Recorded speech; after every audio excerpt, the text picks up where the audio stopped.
ആരുടെ മായ മോഹമായി ആരുടെ രാഗഭാവമായി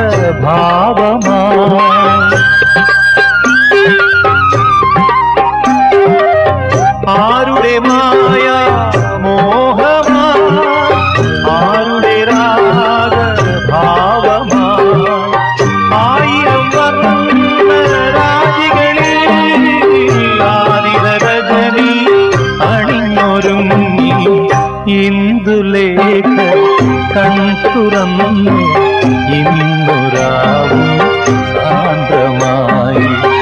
ഇന്ദ്രജാലം മെല്ലെയുണർത്തി മന്മഥന്റെ തേരിലേറ്റി ഇന്ദുലേഖ കൺതുറന്നു ഇന്നൊരാവും സാന്ദ്രമായി